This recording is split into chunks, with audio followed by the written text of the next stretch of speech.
Hello friends, welcome to my YouTube channel. जैसा कि आपको पता ही है कि हम चैप्टर नंबर 3 पढ़ रहे थे, जिसका नाम था दिल्ली के सुल्तान। तो आज हम इस चैप्टर में पढ़ेंगे कि दिल्ली के सुल्तान जो थे खलजी और जो तुगलक वंश के थे, उनका जो प्रशासन है वह किस प्रकार के से था।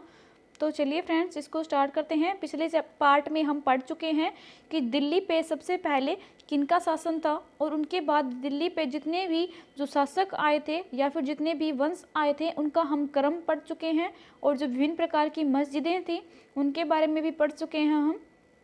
तो आज हम पढ़ेंगे प्रशासन के बारे में। तो चलिए फ्रेंड्स, इसको स्टार्ट करते हैं।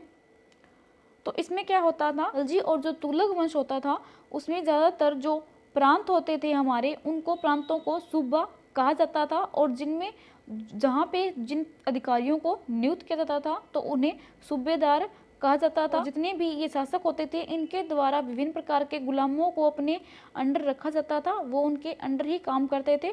तो इन जो गुलाम होते थे इनको फारसी में क्या कहा गया है, तो इनको बंदगाह कहा गया है। तो इस प्रकार आगे हम पढ़ेंगे कि जो पहले का जो शासक होता था उसके कुछ गुलाम होते थे, फिर बाद में कोई शासक बनता था उसके कुछ गुलाम होते थे, बाद में इन दोनों में तकरार भी आ जाती थी। और इनके जो बारे में है वो है फेमस जो इतिहासकार थे उस समय के, जियाउद्दीन बर्नी। तो उनके द्वारा भी उनके बारे में इनकी निंदा की गई है। तो इस प्रकार हम इनके बारे में पढ़ेंगे।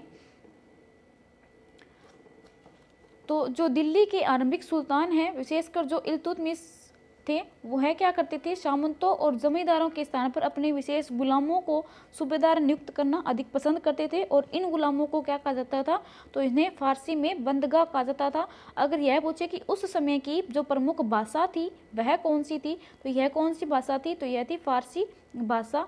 तथा इन्हें सैनिक सेवा के लिए खरीदा जाता था। उन्हें राज्य के कुछ बहुत ही महत्वपूर्ण राजनीतिक पदों पर काम करने के लिए बड़ी सावधानी से प्रशिक्षित किया जाता था। वे चूंकि पूरी तरह अपने मालिक पर निर्भर होते थे, इसलिए सुल्तान भी विश्वास करके उन पर निर्भर हो सकते थे।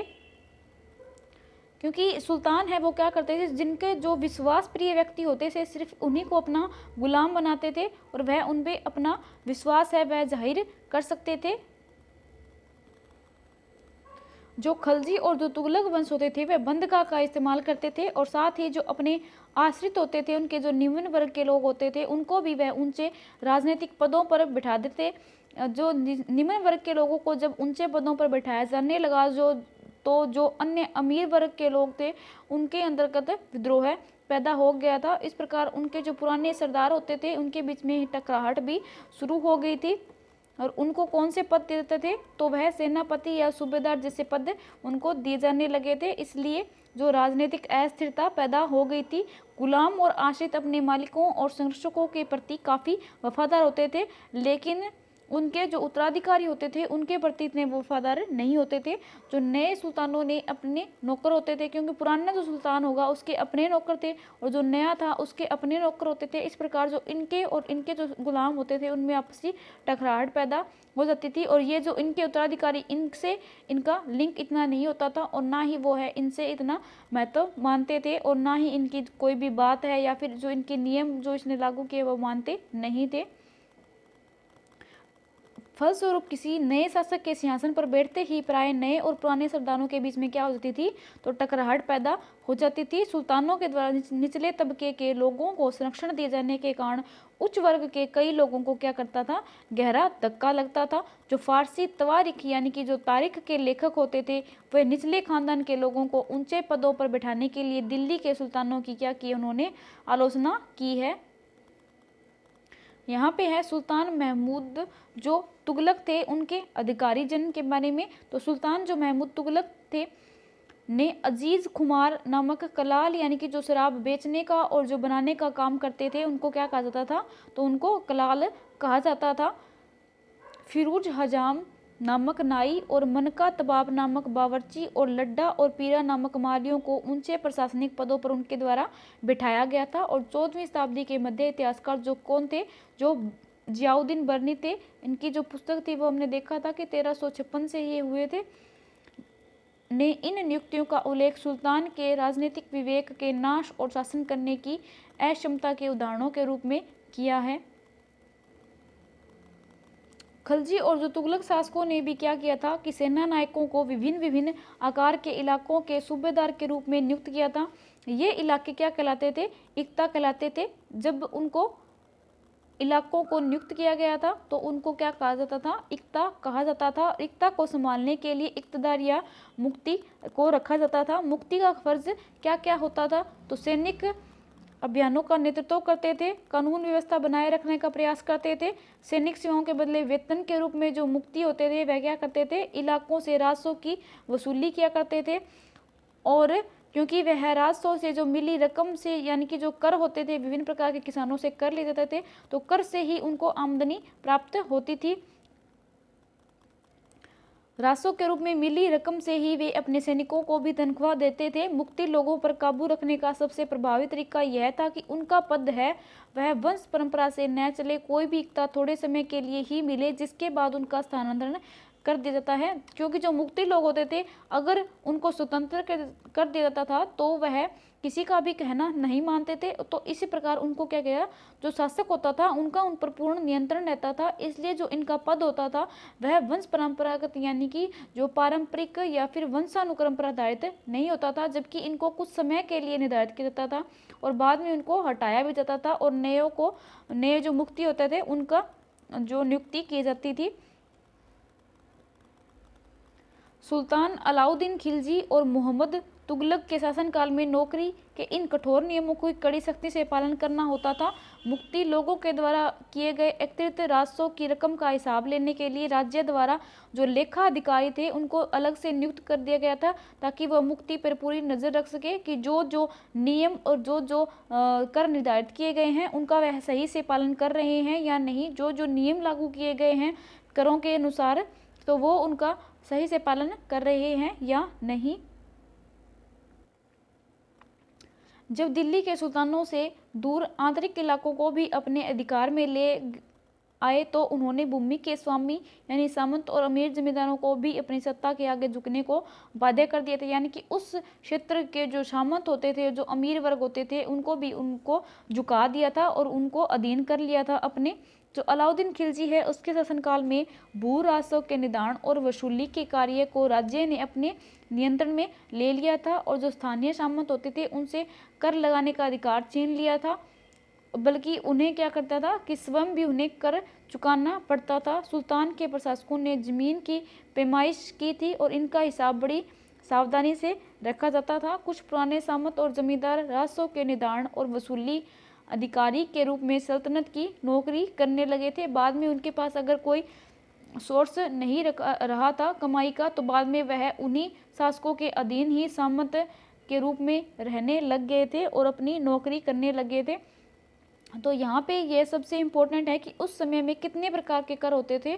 तो उस समय में सिर्फ 3 प्रकार के कर होते थे। एक तो होता था कृषि कर, जिसे क्या कहा जाता था? खराज कहा जाता था, जो कि किसान की उपज का लगभग कितना होता था? 50% होता था। जो भी पैदावार होती थी उसका 50% उसको राजा को देना पड़ता था। इसके अलावा जो मवेशी यानी कि जो पशुपालन था उस पर भी कर लगता था और घरों पर भी कर लगता था। जिसके ज़्यादा एकड़ की भूमि में अगर उसका घर होता था तो उस पर भी करा जाता था। इस उपमहाद्वीप का काफ़ी बड़ा हिस्सा दिल्ली के सुल्तानों के अधिकार से बाहर ही था, क्योंकि जो सुल्तान होते थे वह दिल्ली के आसपास के क्षेत्रों में उनका शासन होता था। उन्होंने दक्षिण में भी अनेक अभियान किए थे और इस साइड पूर्व में बंगाल की साइड भी उन्होंने बहुत सारे अभियान किए थे, लेकिन फिर भी वो इतने सफल नहीं हो पाए थे।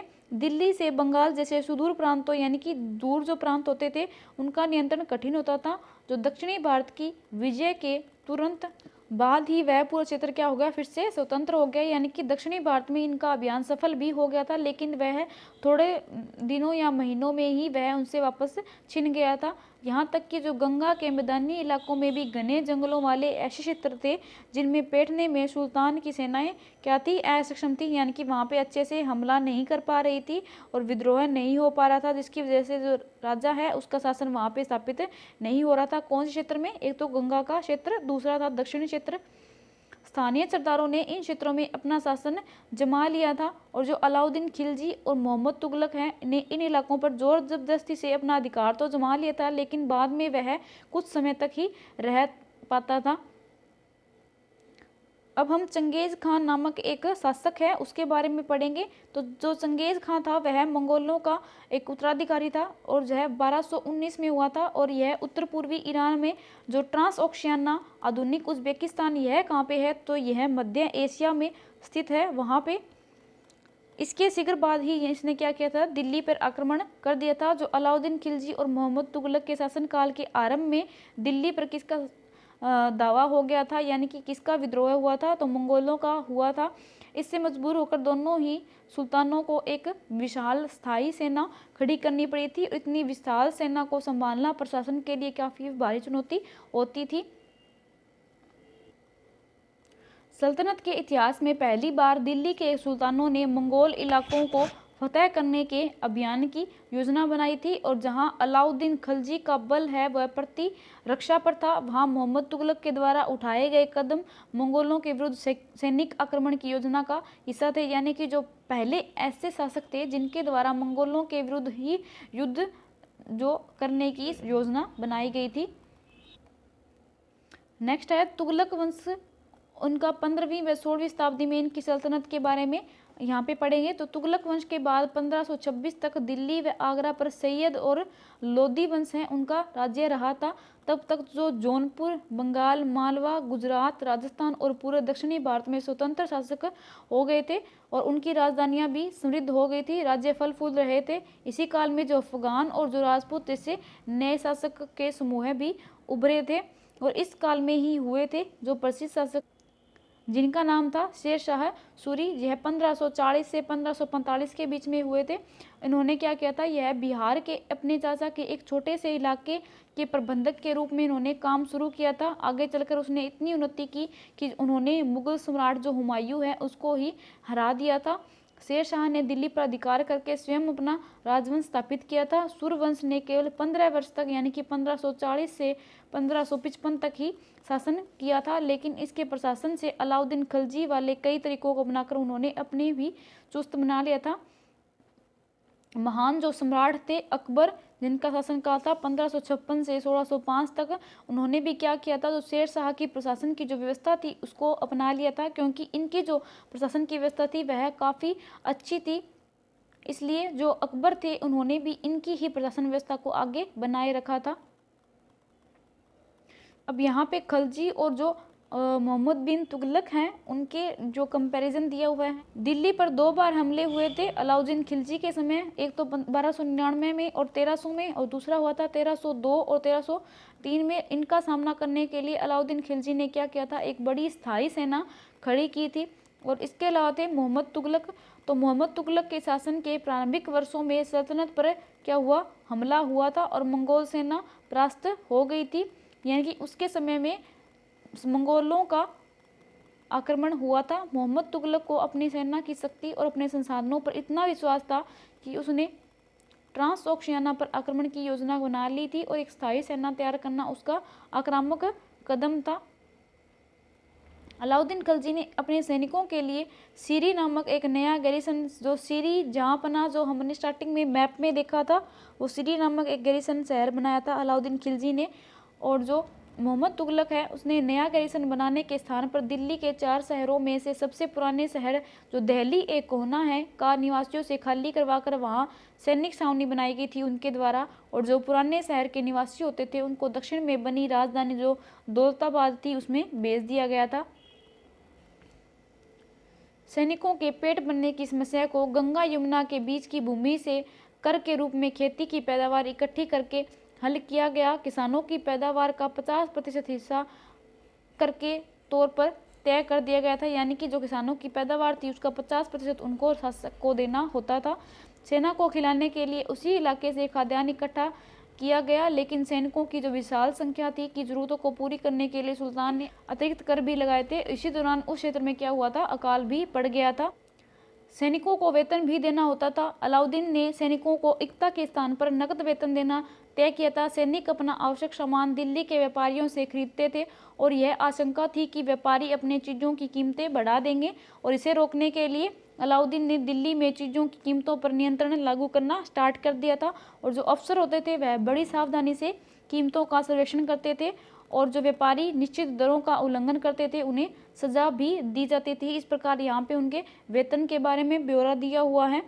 तो नेक्स्ट है जो तुगलक शासक था उसने क्या किया था, अपने सैनिकों को वेतन देता था यह भी, लेकिन कीमतों पर नियंत्रण करने की जगह इसने क्या किया था, इसने कीमतों पर नियंत्रण किया था। और इसने क्या किया था, जो कुछ आज की जो कागजी मुद्रा होती थी, टोकन यानी जो सांकेतिक मुद्रा है, वह जो मोहम्मद बिन तुगलक है इसके द्वारा ही चलाई गई थी। जो टोकन मुद्रा है, ये सिक्के धातु के बने होते थे, लेकिन सोने चांदी के न होकर सस्ती धातु के होते थे।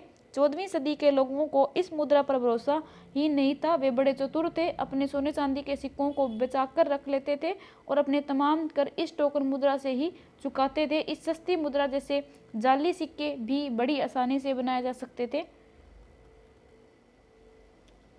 अलाउद्दीन के प्रशासनिक कदम काफ़ी सफल रहे थे। इतिहासकारों ने कीमतों की कमी और बाजार में जो वस्तुओं की कुशलता है की आपूर्ति के लिए उसके शासनकाल की बहुत प्रशंसा की है। यानी कि जो इसके प्रशासन का जो महत्वपूर्ण हिस्सा होता था उसको काफ़ी प्रशंसा उसकी की गई है। और अनेक जो अन्य शासक भी हुए थे इसके बाद में भी, उनके द्वारा भी इसकी यह जो नीति है उसको अपने अंदर भी, अपने जो शासन है उसके अंदर भी इसको शामिल किया गया था। मंगोल आक्रमणों के खतरे का भी उसने सफलतापूर्वक सामना किया था। और जो मोहम्मद बिन तुगलक है उसके द्वारा प्रशासनिक कदम है वह बेहद असफल रहे थे। इसके जो प्रशासन की दृष्टि से यह काफ़ी सफल माना जाता है और यह काफ़ी असफल रहा था। कश्मीर पर उसका आक्रमण पूरी तरह से विफल रहा था। तब उसने जो तुरान पर हमला करने का इरादा छोड़ दिया था, अपनी विशाल सेना को भंग कर दिया था। इस बीच उसने प्रशासन संबंधी जो कदम उठाए थे उनसे कई परेशानियां हैं वह पैदा हो गई थी। दौलताबाद ले जाने से लोग बहुत ही नाराज थे। करों में वृद्धि, गंगा यमुना के दुआब में अकाल से विक्षुब्ध जनता, यानी कि जो क्रोध में आ गई थी जनता और बगावत पर उतर आई थी। और मोहम्मद तुगलक को अंततः क्या हुआ था कि टोकन मुद्रा वापस लेनी पड़ी थी। अब है 3 श्रेणियां, ईश्वरीय शांति, नाइट और धर्म युद्ध। तो इन तीनों श्रेणियों का जो प्रारंभ है वह 11वीं शताब्दी में हुआ था और फ्रांस में हुआ था। इसके अनुसार क्या होता था कि समाज को 3 वर्गों में बांटा जाता था। पहले होते थे जो प्रार्थना करने वाले वर्ग होते थे, दूसरे युद्ध करने वाले वर्ग और तीसरे होते थे खेती करने वाले वर्ग।